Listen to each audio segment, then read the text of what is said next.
Hello. In this lesson we continue to understand the work of operators, and this time we'll touch on the topic of their precedence. What it is.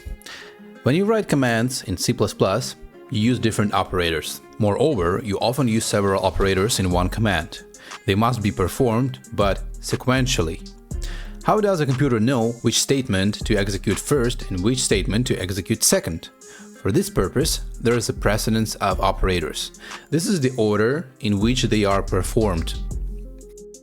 The website CPP Reference has a table of precedence for all C++ language operators. Let's take a closer look at it. The first column describes operator precedence as a number. Operators with fewer numbers are executed first. The second column shows what the operator looks like. Let's try to find operators that we've already met. This is the scope resolution, thanks to which we access the std namespace. These are multiplication, division, remainder, addition, and subtraction, thanks to which we wrote different mathematical expressions. These are also the bitwise left shift and right shift operators. Their real job is to shift value bits left and right, but we use them when we wanted to output information to the screen thanks to cout and input a value thanks to cin. Why did these operators not shift the bits in our case? Because some operators can change functionality depending on the context. I'll show you how to do it, but through many lessons. And we also met the direct assignment and comma operators. We'll meet others on this course, of course.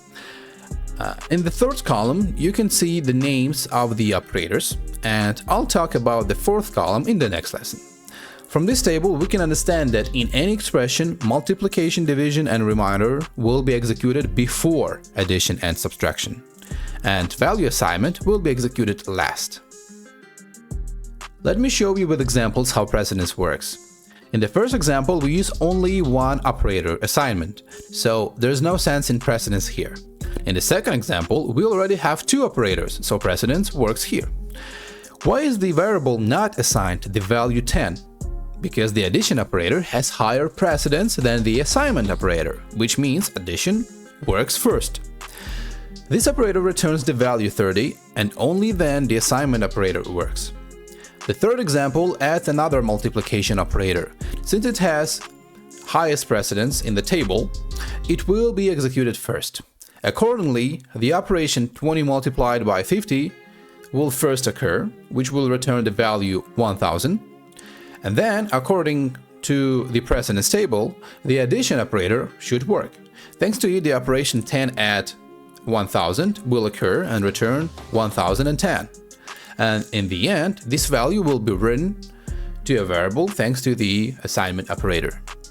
In the fourth example, I show that you can change the order of some operators thanks to parentheses.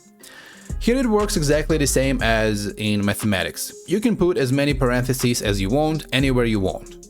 In this example, the addition operator will work first, then multiplication, and finally assignment. In the last example, we see a lot of operators. Try to count them. I counted 5 operators. There is scope resolution, 2 bitwise left shifts, addition, and multiplication. First, multiplication will happen, then addition, and then everything else. It's because of operator precedence that cout doesn't print you the number 10, but displays the final value of the sub-expression. Let's summarize. Operator precedence describes the order in which they are executed in expressions. Each operator has its own priority, or precedence. You can find the precedence table on the CPP Reference website by simply googling CPP Reference precedence table. There's something interesting in the last example. We also use operator associativity in it, because there are 2 identical operators in the expression. Why is the left one executed first and then the right one? You will learn this in the next lesson. And that's the end of this lesson. Thank you for watching. If you like this video, you can support me by liking this video, writing a comment under it, subscribing to the channel, donating using the link in the video description, or becoming a sponsor of my channel. All these things popularize my channel and motivate me to continue recording lessons for you. Goodbye.